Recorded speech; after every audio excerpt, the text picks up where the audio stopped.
Notre collègue Nadia Sollogoub pour le groupe Union centriste pour 4 minutes.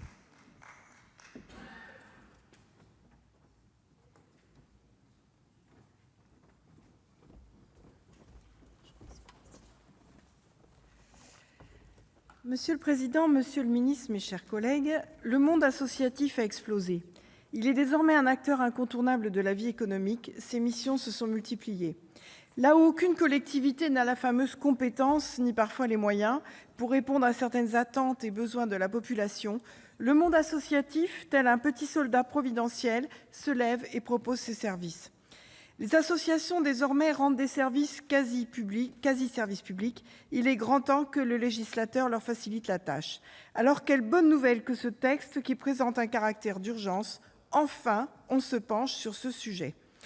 Si la complexité administrative devenait rédhibitoire, si le monde associatif renonçait, alors il n'y aurait plus personne pour relever le défi et faire vivre la pratique sportive, artistique, mais également l'humanitaire, le social, les associations environnementales, la défense des consommateurs, l'enseignement privé, les EHPAD associatifs, les fédérations, œuvres, centres sociaux et autres services d'aide à domicile qui sont parfois devenus les plus gros employeurs de nos territoires.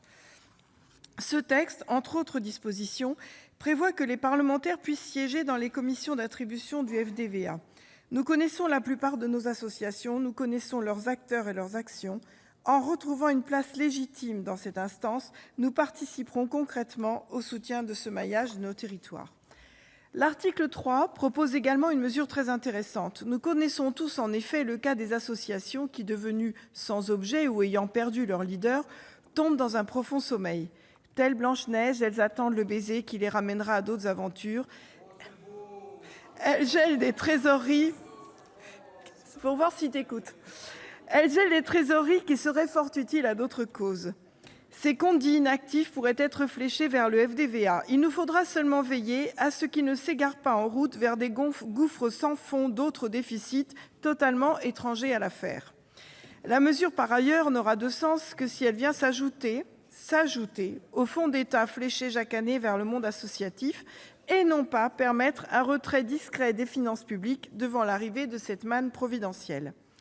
Sans entrer dans le détail des autres dispositions, je dirais que dans sa globalité, ce texte recevra le soutien du groupe Union centriste pour la souplesse et la dynamique qu'il apporte, son ouverture à la mutualisation et au secteur privé.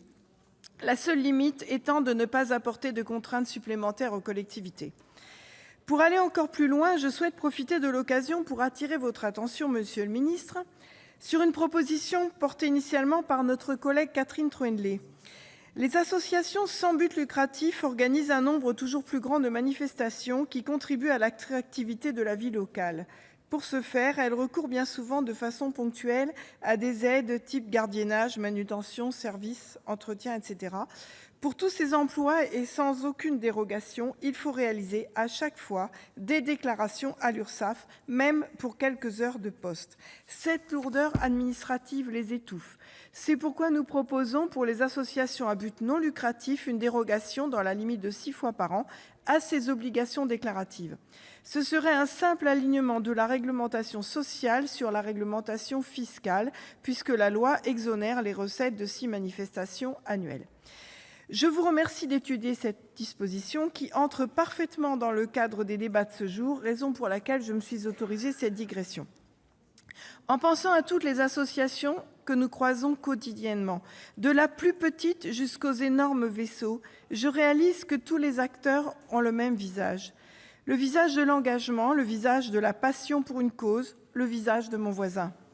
Il faut savoir le voir, le reconnaître, le regarder droit dans les yeux, lui donner ce dont il a besoin pour continuer, et j'ai bien entendu, Monsieur le Ministre, que c'était votre souhait.